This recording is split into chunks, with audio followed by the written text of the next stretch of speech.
जो अंतरात्मा की शक्ति है वो ढक चुकी है। उस शक्ति को जागृत करना, साधना का मतलब है अपनी शक्ति को जागृत करना। आप महान शक्तिवान हैं, भगवान के अंश हैं, चैतन्य सत्ता हैं।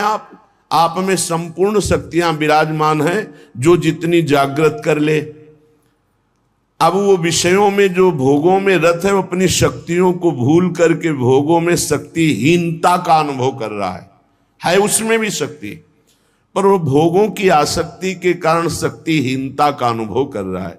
इसीलिए श्रीपाद कह रहे हैं कि हमें ऐसे भोगी पुरुषों से नहीं मिलना, ऐसे पापी जनों का संभाषण, मिलना जुलना नहीं, पर भगवत भाव उनमें भी रखना है, मिलना नहीं है। क्षुधा देह त्यागो वर्मी गृहस्थैर नहीं मिला, मैं ऐसे गृहस्थों से मिलूंगा ही नहीं जो भगवान की चर्चा, जिनको सुहाई नहीं देती, जो नाम जप नहीं करते, जो पापाचरण करते हैं, उनके द्वारा दिया हुआ थोड़ा भी अन्न हमारी बुद्धि को भ्रष्ट करके भगवत विमुख कर देगा, पक्की बात। विरक्त हो करके यदि जो गुरु मंत्र नहीं लिए पापाचरण करता है, अधर्मी है, ऐसे का प्रतिग्रह लिया जाए तो बुद्धि भ्रष्ट हो जाती है। और जो भगवत आश्रित रहते हैं तो भगवान ऐसे जनों को सामने आने ही नहीं देते। उनके द्वारा निर्धारित वही आपका भरण पोषण होगा जो आपकी बुद्धि को मंगल प्रदान करे, क्योंकि योगक्षेमम वहाम्यहम्, उसके योगक्षेम का वाहन भगवान करते, उसको चिंतन नहीं करना पड़ता कि कौन अशुद्ध है कौन शुद्ध है, आएगा ही नहीं अशुद्ध आएगा ही नहीं, क्योंकि भगवद आश्रित है। योगक्षेमम वहाम्यहम्, श्री भगवान कर है। म्यपि श्रेय प्राप्त न युवती समीपम क्षण में, एक क्षण भी एकांत में विपरीत शरीर जहां से हमारा काम भाव प्रकट होता है, उसको आपस में एक मिनट भी एकांत में समय नहीं देना चाहिए। अगर देगा तो भ्रष्ट हो जाएगा। तस्मात् शास्त्रम प्रमाणम, ये शास्त्र प्रमाणित है। काजर की कोठरी में कैसो भी सयान हो जाए, दाग लागी है, पै लागी है। बहुत सावधान। जिनको सेवा दी गई है कि आप समाज सेवा कीजिए, तो उनको भागवतिक बल भी दिया जाता है, केवल सेवा ही नहीं दी जाती। उनकी निर्विकारता उनके इष्ट और गुरु के बल से सुरक्षित होती है। देखो, अगर नाटक करोगे तो माया तुम्हारे सामने नाटक फैला देगी, नहीं निकल पाओगे। सच्चाई से चलोगे तो माया माँ है और कोई दूसरी वस्तु नहीं है। वो माँ की तरह दुलार करके आपको भगवान के चरणों में पहुंचा देगी। ये सब माया ही है। ये माइक माया है, ये आवाज माया है, ये शरीर माया है, ये जो भी आप देख रहे हैं, गो गोचर जहां लघु मनुजाई सो सब माया जानो भाई। ये माया आपकी मुक्त अवस्था को पहुंचाने के लिए है। अगर आप माया को भोक्ता भाव से देख लेंगे तो आप पतित हो जाएंगे। वो माँ है। श्री भगवान के आश्रित जो भक्तजन होते हैं वो शास्त्र आज्ञा का पालन करते। एक क्षण भी शास्त्र आज्ञा की अवहेलना प्रमाद में की तो फंस जाओगे। वो तो भगवान कृपालु हैं, कृपा करके फिर उसको रास्ता देते, नहीं तो माया रास्ता बंद ही कर देती है, आगे चलने का रास्ता नहीं रह जाता परमार्थ का। तो कह रहे एक क्षण भी शास्त्र विरुद्ध आचरण के लिए किसी को समय मत दो। कोई तुम्हारा मित्र नहीं है, परमार्थ के सब विरुद्ध हैं। एक संसार प्रकृति विरुद्ध करे तो का कीजे, और आगे के दाझे गए भज पानी में आग लगे तो का कीजे। एक संसार दुष्ट की संगति ताहू में तुम पुष्ट करावो। क्या भगवत आश्रित हो करके आप अगर मनमानी आचरण शास्त्र विरुद्ध करते हैं तो आपका मंगल हो सकता है? शास्त्र विरुद्ध आचरण करने वाले का कभी मंगल नहीं होता, इसलिए सावधान। देखो, श्रीधाम वृंदावन वास करने वालों को हमने कई बार सत्संग में प्रणाम किया है कि आप रिक्शा चलाते हैं, आप छोटी मोटी दुकान रखते हैं, आप पोछा लगाते हैं यहाँ ब्रजवासियों के घरों में, और आप किसी भी तरह अपने जीवन, तो हम आपको प्रणाम करते हैं। क्यों आप निश्चल और निष्कपट होकर के भगवत धाम का वास करके वृंदावन की प्राप्ति के लिए आप ऐसा कष्ट सहकर कर रहे हैं। लेकिन इसमें छल कपट नहीं, इसमें तिलक कंठी और वेश का दुरुपयोग नहीं। इष्ट और गुरु को गाली पड़ेगी, तुम्हारे साफ पुण्य नष्ट हो जाएंगे। सात्विक वेशभूषा का हमने आदेश किया है कि आप अपने घर में पैंट शर्ट पहन सकते हैं। सात्विक वेशभूषा का आप सम्मान करें। आपके द्वारा कोई वार्ता, कोई चेष्टा, कोई ऐसी करनी हो जाए तो आपके इष्ट और गुरु को गाली मिलेगी। आप इस पर सावधान रहें। आपके इष्ट और गुरु आपका हित कर रहे हैं, आपका हित नहीं। वनवास कर रहे हो, आप वनवासी वेशभूषा में रह सकते हैं। आप वनवास वृंदावन में आप सेवा कर रहे हैं, आप कर सकते हैं। आपके गले में पड़ी होगी गुरु की लॉकेट, आपके मस्तक पर श्री जी का चरण चिन्ह, आप कंठी धारण किए हुए हैं, तो आपको शांत, सौम्य, गंभीर, प्रिय बर्ताव करना है। अशांत और निगेटिव व्यवहार करने वाले पर भी आपको शांत और सकारात्मक भाव, कोई बात नहीं, आप जा सकते हैं। वो फिर नाराज हो रहा है, फिर हम हाथ जोड़ रहे हैं। हमें मार पीट, गाली गलौज, छल कपट नहीं करना। और जो यहां आसपास दुकान रखे हुए हैं उनसे हमारी प्रार्थना है, राधा केली कुंज से आपका कोई संपर्क है नहीं। आप दुरुपयोग मत कीजिए वेश का, आप इस स्थान का दुरुपयोग मत कीजिए, नहीं तो आपका वृंदावन वास छूट जाएगा और ऐसी समस्याओं में फंस जाओगे, निकलना मुश्किल हो जाएगा। हमारा संकेत समझ लीजिए, किसी से कोई संपर्क नहीं, सब अपनी अपनी दुकानें लगाए हुए हो। जो विविध प्रकार से सफेद वेश धारण करके, कंठी धारण करके, वाल रखा करके और इसके बाद गंदा आचरण करते हैं, वो अपने गुरु और इष्ट का और धाम का अपराध करते। ऐसे लोग कभी धाम में नहीं मरते। हमारा भूख से शरीर छूट जाए लेकिन हम अधर्म आचरण नहीं करेंगे। सबके ऊपर कानून शास्त्र है और शास्त्र संतों के हृदय से प्रकाशित होता है। वृंदावन वास का मतलब है निष्कपट सरल ढंग से तुम्हारा श्री जी भरण पोषण करेंगे। अचानक कोई व्यवस्थापक ऐसी व्यवस्था कर जाएगा जो लाडली जी के द्वारा प्रेरित है, ऐसे आचरण, गलत आचरण, दोहन वृत्ति, किसी को किसी के संबंध से दोहित करना, गुरु पत्नी गामी कहते हैं उसे। गुरु पत्नी को, गुरु के सबके पत्नी थोड़ी होती, वो तो ब्रह्म ऋषि जो कुछ ऐसे कुल परंपरा जिनकी चली हुई है, और बकाया सब जो विरक्त हैं वो गुरु पत्नी गामी का दोष कैसे लगता है? गुरु के नाम पर उनके द्वारा दी हुई संपत्ति का भोग करना गुरु पत्नी गामी कहा जाता है। श्री जी के द्वारा व्यवस्था होना, गुरु जी के द्वारा व्यवस्था होना एक अलग चीज है। आप उनके नाम, उनकी छाप का प्रयोग करके आप दोहन वृत्ति रखते हैं, ये गुरु पत्नी गामी का अपराध महापापों में आता है। इसलिए सब कोई सावधान होकर वृंदावन वास करो। वृंदावन वास के लिए कह रहे क्षुधा देह त्यागो वर्मी गृहस्थिर नहीं मिला। आपने माना कि 5 ग्रंथ बेचे, 5 कंठी बेची, 5 माला बेची, आपको 100 रुपया मिला, तो आप आधा किलो भोजन पाएंगे ना, जो सब्जी दाल 100 रुपये में आपको बहुत बढ़िया आनंद मिलेगा। और आप ये जो हजारों रुपए, तो आपकी विलासिता, भोग बुद्धि बढ़ेगी और पापाचरण बढ़ेगा, धाम से निकाल दिए जाओगे। कहीं ना कहीं ऐसा भयानक रोग होगा, भागोगे यहां से, अशांति पैदा हो जाएगी। बहुत सावधानी की जरूरत है। आप अगर अपनी ये सावधानी नहीं रखेंगे तो ये धीरे धीरे बुद्धि को भ्रष्ट करती चली जाएगी। ऐसी व्यवस्था से रहो, ऐसा कार्य करो जिससे कम से कम निष्कपटता, सरलता, सच्चाई तुम्हारे जीवन में बनी रहे, छल कपट ना रहे। नपि श्रेयः प्राप्तो न युवति समीपम क्षणमय। ये मौत की भी मौत है बाबागिरी। काम, क्रोध, लोभ, मोह, मद, मत्सर, इन सब को मार दिया जिसने, और मौत की मौत, मृत्यु का भी भय जिसके अंदर से खत्म हो गया, उसे कहते हैं फकीर। फिकर फार फकनी करे ताको नाम फकीर। फकीर का मतलब खिलवाड़ समझ लिया क्या? अगर हिम्मत है तो अपने घर से अनुमति लेकर के पूर्ण मर्यादा के अनुसार और जीवन भर न रुपया के सहारे, एकमात्र भगवान का सहारा। बहुत सावधानी से धामवास करो। ऐसा मत प्रयोग करो, दोहन वृत्ति मत रखो। गुरु के नाम की, गुरु के प्रभाव की दोहन वृत्ति तुम्हारा पतन करा देगी। ये गुरु पत्नी गामी का कलंक उसको लगता है। बहुत सावधान। गुरु के वटिया से मिले रहना, ना कुछ लेना न देना, मगन रहना। अब हम आश्रित है तो भरण पोषण गुरु के द्वारा हो रहा है, वो बात अलग है। दोहन वृत्ति नहीं। ना शास्त्र गुरु कोटि भीर न खलु लोक निंदा सतैर महानर दृष्टि भीर नहीं विपत्ति सौखेर नहीं। करोड़ों करोड़ों बार शास्त्र समझा रहे, गुरु समझा रहे, तुम्हारे समझने की शक्ति नष्ट हो चुकी है। देखो, शक्ति मां है। जैसे हम बार बार कहते हैं, माताओं बहनों में जननी भाव, पूज्य भाव, क्योंकि उससे आपके अंदर शक्ति बढ़ेगी। और जब आप इन शक्ति को शक्ति स्वरूपा जननी स्वरूपा देवियों के प्रति काम भाव रखोगे तो आपकी शक्ति नष्ट हो जाएगी।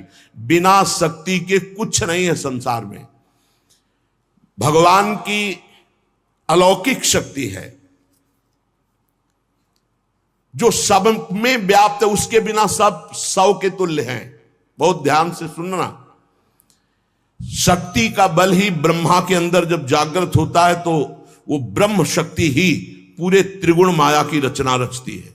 वही शक्ति है जिससे विश्व की उत्पत्ति होती है, वो शक्ति से होती है, ब्रह्मा से नहीं। ब्रह्मा की शक्ति, तो ब्रह्म में वो शक्ति जागृत हुई तो वो पूरे त्रिभुवन को रचने में सामर्थ्यशाली हुए ब्रह्मा जी।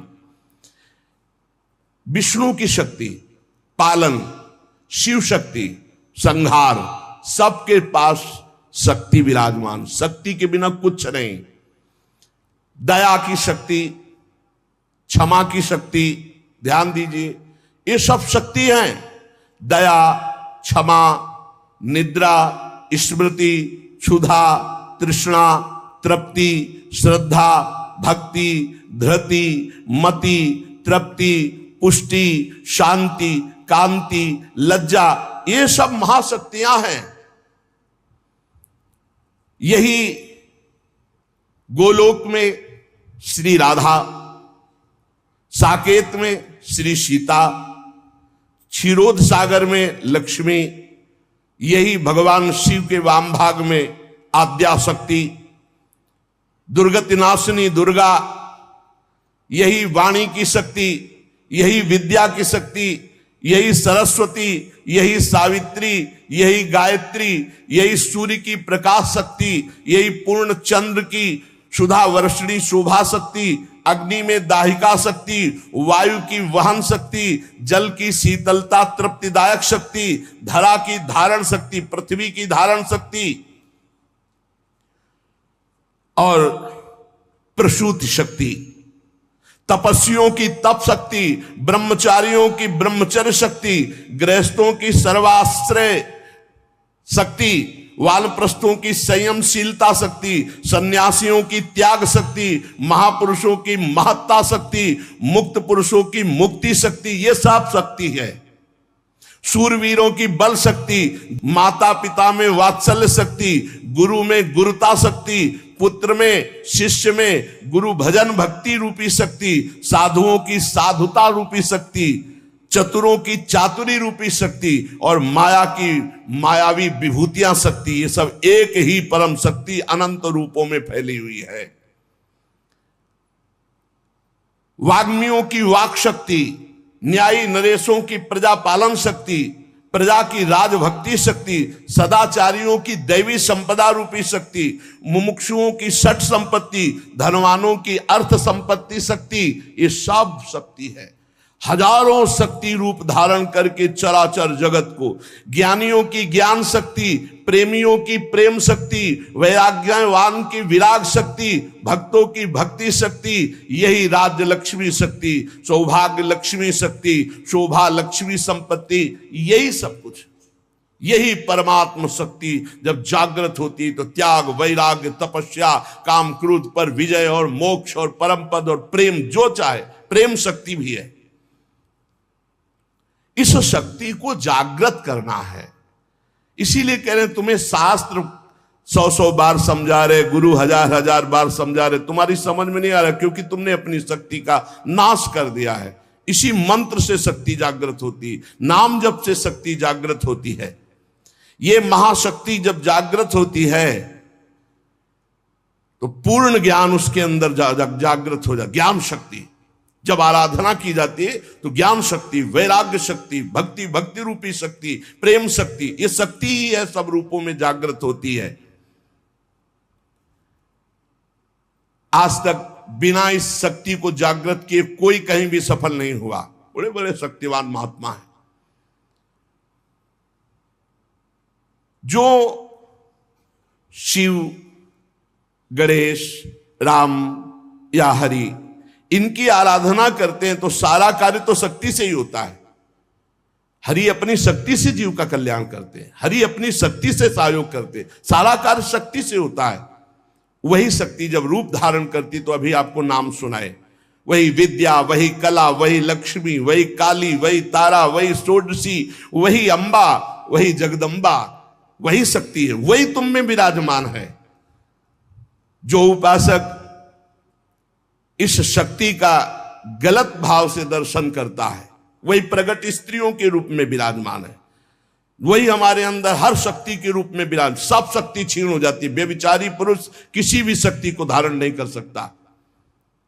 इसलिए शास्त्र आदेश करता है एक क्षण भी कभी दूषित भाव किसी माता बहन के प्रति मत करो। गृहस्थी में हो तो तुम्हारा जो पाणिक ग्रहण संस्कार हुआ बस उतने में केवल सीमित रहो, धर्म की ये रेखा है उसको पार मत करना।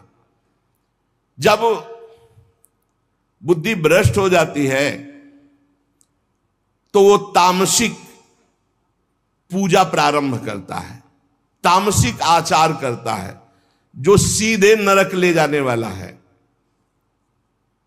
ये तामसिक आराधना करने वाला तामसिक वस्तुओं के द्वारा जब सेवा करता सोचता है कि मैं बहुत बड़ी उपासना कर रहा हूं,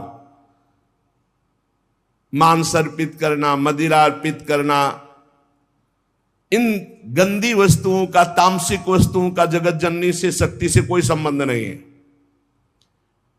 जहां यह बात आती है शक्ति जागृत सबको करना पड़ता है, मंत्र में शक्ति ही विराजमान है। तो शास्त्रों का रहस्य है, शास्त्र आदेश करते हैं कि पशु बलि देनी चाहिए। तो यहां पशु कौन है? जो इंद्रियों में पशुता है और जो जनेंद्री में पशुता है, इस पशुता की बलि देने की बात कही गई है। जिह्वा का मुख्य कार्य है पवित्र भोजन करना, पर जो अपनी शक्ति को खोकर मनमानी भोजन करते हैं, जनेंद्री का कार्य है मैथुन करना। जो एक सीमा में न रहकर मनमानी व्यभिचार करते हैं, तंत्र शास्त्र कहता है इसकी बलि, ये पशुता है, इस पशुता की बलि दो कि आज से मैं नियम लेता हूं हे जगदम्बा आपके सामने सात्विक आहार करूंगा, कभी असत आहार नहीं करूंगा। आज से मैं गृहस्थ हूं तो अपनी पत्नी से केवल धर्मानुसार संतान उत्पन्न करने के लिए, अन्यथा मैं आजीवन संयम से रहूंगा। ये बलि देने की बात कही गई है। जो काम की लिप्सा है उसका नाश करो। जो स्वाद की, ये दो इंद्रियां बड़ी प्रबल हैं, जनेंद्री और रसेंद्री। परमार्थ में चलने वाले को अपनी दैवी संपदा जागृत करने के लिए इन दो की बलि देना ही पड़ेगा, जबान के स्वाद की और जनेंद्री के भोग की। इस पशु बलि के अतिरिक्त पराशक्ति को कहीं भी ऐसा नहीं लिखा कि अन्य पशुओं की बलि चढ़ाई जाए। जिह्वा पशु की बलि चढ़ाओ, मतलब जिह्वा काटना नहीं है, जिह्वा की रसेंद्री में सात्विक भोग केवल ले जाना है, रजोगुणी तमोगुणी भोजन नहीं पाना है। और ये जो अज्ञानी जन नहीं जानते हैं, ये भोले भाले पशुओं की बलि करते हैं और सोचते हैं कि मां प्रसन्न हो जाएगी, शक्ति जागृत हो जाएगी।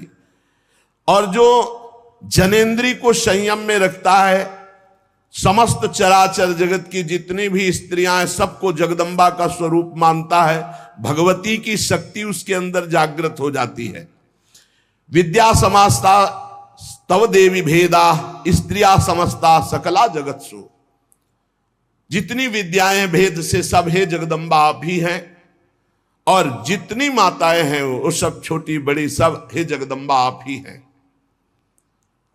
जो गृहस्थाश्रम का व्रत धारण किए एवं पितृ ऋण से मुक्त होने के लिए केवल संतान उत्पत्ति के लिए अपनी पत्नी से सहवास करते हैं और निरंतर भगवत भजन करते हुए संयम से चलते हैं, उनको भी ब्रह्मचारी ही कहते हैं, उपासक ही कहते हैं। अन्यथा जगन माता की तरफ यदि काम दृष्टि से देखा तो वो संहार शक्ति भी है, तुम्हारे अंदर की साधना दैवी संपदा सबका नाश हो जाएगा। किसी भी माता बहन की तरफ काम दे, वो तुम्हारी भोग्य वस्तु नहीं है। अगर असावधानी की तो आपकी आंतरिक शक्तियां आपको छोड़ देंगी, फिर आप पतित हो जाएंगे। ये मोक्षदायिनी शक्ति है यदि सही भाव से चला जाए। उपासक इस मार्ग में, भगवत मार्ग में बलिदान जरूर देना होता है, बलि देनी ही होती है। बहुत सावधानी से सुनना। यहां अपने भोग वासना की बलि देनी होती है। जो भोगों में फंसा हुआ है उस वृत्ति की बलि देनी होती है। ये मां के नाम पर मां की ही संतान और उसका गला काट करके ऐसी बलिदान की कहीं शास्त्रों में आज्ञा नहीं की गई। मां को हर संतान अपनी उतनी ही प्यारी होती, चाहे वो मूर्ख क्यों ना हो। तो जगन माता, जगदम्बा, दिव्य शक्ति, इनके बिना तो कुछ है ही नहीं। त्याग शक्ति, वैराग्य शक्ति, ज्ञान शक्ति, भक्ति शक्ति, प्रेम शक्ति, यही सब स्वरूपों में प्रकाशित है। जो मूर्ख मां के प्यारे बच्चे की मां के सामने बलि चढ़ाता है, मां उसके धन, जन, बुद्धि, बल, ऐश्वर्य, सत्ता, इस सब का नाश कर देती है। ध्यान देना, ये जो मुर्गा, मुर्गी, बकरा, बकरी माता के सामने चढ़ाते हैं कि हाँ मां प्रसन्न हो जाएगी। दीनहीन दुखी उस पशु को जो कुछ नहीं कर सकता है, तुम मां की कृपा प्राप्त करने के लिए मां के सामने मां के बच्चे को मारकर, मां को वो खून चढ़ाकर तुम जानते हो मां प्रसन्न हो जाएगी। तो स्पष्ट लिखा है तुम्हारा सारा धन, जन, बुद्धि, बल, ऐश्वर्य, सत्ता सब का नाश कर देगी वो मां, क्योंकि तुम उसके खिलाफ कार्य कर रहे हो। मां कब प्रसन्न होगी? जब तुम अपने धन बल से, बुद्धि बल से, शरीर बल से दूसरों को सुख पहुंचाओगे, क्योंकि दूसरे सब मां की संतान है। मां तुम्हें गोद में बैठा लेगी जब मां की आज्ञा के अनुसार चलोगे, और वही सब शक्तियों की स्वामिनी है, वो तुम्हारे अंदर शक्ति जागृत कर देगी। बलिदान करना है, निश्चित शास्त्रों में आज्ञा है बलि की, बलि चढ़ाना है, लेकिन काम की बलि चढ़ाना है, क्रोध की बलि चढ़ाना है, लोभ की बलि चढ़ाना है, असत्य की बलि, इंद्रिय विषय विलासिता, इसकी बलि चढ़ाना है। तुम मां से प्रार्थना करो तुम्हारी बुद्धि शुद्ध हो जाए, मां की चरण रज से तुम्हारे अंदर आसुरी भाव, उसकी बलि चढ़ जाए। जब तुम प्रेम भाव से मां की आराधना करोगे तो तुम्हें जो परम लाभ मिलेगा वो दिव्य शक्तियां जागृत हो जाती है। और जब मां से विपरीत भाव किया जाता है, मां को भोग के भाव से देखोगे, इससे बड़ा विपरीत भाव क्या है? ये सब मां ही तो है विविध रूपों में, जननी ही शक्ति तो है। फिर कोई ये प्रश्न कर सकता है, बड़ा सुंदर है, कि मां के हाथ में नरमुंडों की माला है और मां जिह्वा में रक्त लगाए हुए है, तो अगर मां को अगर बलि पसंद नहीं तो क्यों काटा? महिषासुर को मारा, चंड मुंड, रक्त बीज, बहुत से शुंभ निशुंभ, बहुतों को काट काट के ढेर लगा दिया। क्या वो मां के पुत्र नहीं थे क्या? आप हमें बलि के लिए निषेध कर रहे हैं, तो क्या मां को खून नहीं प्यारा? तो कह रहे वो मां के बच्चे नहीं हैं, हम ऐसा नहीं कहते, वो मां के बच्चे हैं, पर वो मां से ही भोग करने की भावना रख रहे थे और मां के उन सीधे साधे दुर्बल बच्चों की हिंसा कर रहे थे। तो अगर एक बच्चा ऐसा हो जाए कि पूरे परिवार को काट रहा है, तो मां स्वयं काट देगी। वो अपने दुलार को एक तरफ रख के उसको काट देगी। पूरे विश्व की रक्षा के लिए इन राक्षस रूपी पुत्रों की मां ने स्वयं हत्या की और उन्हीं की प्यार से मुंडों की माला धारण की, जो पूरे चराचर जगत का विनाश कर रहे थे। पूरे चराचर जगत को कष्ट दे जो बालक, तो मां समर्थ होते हुए कैसे बर्दाश्त कर सकती है? इसलिए निरपराध ये बकरा, ये मुर्गा किसी को कष्ट नहीं दे रहे। अगर तुम्हें बलि चढ़ानी है तो अपने काम, क्रोध, लोभ, मोह, मद, मत्सर की इनकी बलि चढ़ाओ, अपनी वासनाओं की बलि चढ़ाओ, अपनी जिह्वा रसेंद्री की बलि चढ़ाओ कि हम ऐसे गलत भोजन नहीं करेंगे, जनेंद्री, हम किसी माता की तरफ कभी हम गंदी दृष्टि नहीं रखेंगे, सब में भगवत भाव रखेंगे। जो इन सीधे साधे पशु पक्षियों की बलि चढ़ाता है, तो भगवती फिर उनका विनाश दूसरे रूप में करती है। इसलिए उपासक किसी भी तरह से कोई आसुरी प्रवृत्ति वाली उपासना न स्वीकार करे, कोई आसुरी प्रवृत्ति वाले आचरण न करे, किसी भी शक्ति को मंजूर नहीं। शक्ति सबको चाहिए, चाहे किसी भी मार्ग में चलने वाला हो, शक्ति सबके अंदर जागृत होती, बिना शक्ति के एक कदम नहीं चल सकता। पशु बल, मानव बल, असुर बल, देव बल, ये ईश्वरी शक्ति के आगे नहीं, सब ईश्वरी शक्ति के अंतर्गत है। जब पशु बल बढ़ता है तो यही शक्ति जागृत होकर उसका नाश करती है। जब मानव बल बढ़ता है आसुरी प्रवृत्ति से तो यही शक्ति उसका नाश करती है। जब असुर बल बढ़ता है तो यही शक्ति नाश करती है। जब देव बल बढ़ता है और असुर भाव को प्राप्त होता है तो उसका भी विनाश यही शक्ति करती है। महिषासुर विशाल पशु बल, तो भगवान की शक्ति ने महान दुर्गा रूप धारण करके काट के फेंक दिया महिषासुर को। मानव बल जैसे कौरवों में बढ़ा, मानव बल जैसे बाणासुर में बढ़ा, मानव बल शास्त्राबाहु अर्जुन में बढ़ा, परशुराम की शक्ति ने काट के फेंक दिया। श्री कृष्ण शक्ति ने बाणासुर को सीमित कर दिया। श्री कृष्ण शक्ति ने कौरवों का विनाश कर दिया। मानव बल, जब अपनी मर्यादा से कोई बल बढ़ता है तो भगवान की दिव्य शक्ति उसका शासन करती है। जैसे रावण का असुर बल बढ़ा, भगवान ने रान को कुल रोवन हारा। जब इंद्र देवता का दैव बल बढ़ा तो गिरिराज जी उठाकर सारा बल उनका चूर कर दिया, घमंड चूर कर दिया कि मैं देवराज हूं। ईश्वरी शक्ति चारों तरफ से आपको घेरे हुए है। आप साधारण नहीं हैं, आप भगवान के अंश हैं। आप मर्यादा से चलेंगे, आप सत्य मार्ग में चलेंगे तो आपके अंदर ईश्वरी शक्ति जागृत होगी, और असत्य मार्ग में तो वही ईश्वरी शक्ति आपका विनाश कर देगी, ऐसी जगह ले जाएगी कि आपका नाश हो जाएगा। इसलिए आप अपनी शक्ति का जागरण करें, ना कि अपना नाश अपनी ही शक्ति से करवावे। यही बुद्धि शक्ति, या देवी सर्वभूतेषु बुद्धि रूपेण संस्थिता नमस्तस्यै नमस्तस्यै नमस्तस्यै नमो नमः। यही दैवी शक्ति आपको गलत सलाह दे देगी। जब आप गलत आचरण में जाओगे, अधर्माचरण करोगे तो बुरी दशा आने के पहले बुद्धि बदली जाती है। जाका विधना दारुण दुख दीन, ताकि मति पहले हर लीन। मति माने बुद्धि का अपहरण हुआ, जीव का नाश हो गया। इसलिए श्रीपाद प्रबोधानंद जी कह रहे तुम्हारे अंदर शक्ति है कोटिभीर्ण। शास्त्र गुरु करोड़ों बार समझा रहे, तुम्हारी समझ में नहीं आ रहा।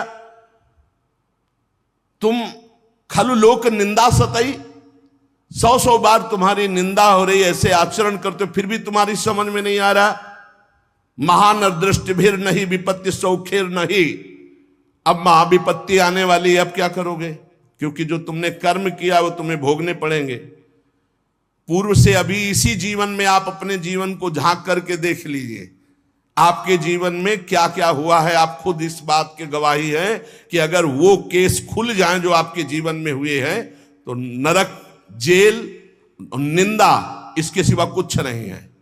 आज भगवान की कृपा हुई कि सबको ढक करके तुम्हें उत्तम मार्ग में चलाने के लिए भगवान अवसर मिल गया है। अब तो होश में हो जाओ। श्रीपाद कह रहे हैं लेस मात्र कहीं भी सुख नहीं है, या धर्माचरण तुम्हें महान दुख प्रदान करेंगे। हाय हतभाग्य, फिर भी वो कामांध होकर दूसरी माताओं की तरफ भोग दृष्टि से देख रहा है। मनागपि नोत्सहे हतमनो युवत्या हृतम निरोधभूत मत ईदृशम किम वितासे वृंदाटवी। कैसे वृंदावन तुम्हारा कल्याण कर देगा, कैसे तुम्हारा वृंदावन रक्षा कर देगा यदि वृंदावन में माताओं बहनों के प्रति तुम काम दृष्टि रखोगे। हाय हाय, हजारों बार करोड़ों बार गुरु समझा रहे, शास्त्र समझा रहे, फिर भी तेरी समझ में नहीं आ रहा। और मैं स्वयं कह रहा हूं कि लेस मात्र सुख इसमें नहीं। श्रीपाद कह रहे मैं स्वयं कह रहा हूं कि लेस मात्र इसमें सुख नहीं, फिर भी तू माताओं बहनों की तरफ काम दृष्टि, दोस्त दृष्टि, भोग दृष्टि रख रहा है। कैसे तुम्हें वृंदावन रक्षा करेगा, कैसे तुम्हारे वृंदावन हृदय में प्रेम प्रकाशित करेगा जब बार बार शास्त्र आज्ञा और गुरु आज्ञा का उल्लंघन कर रहे हो।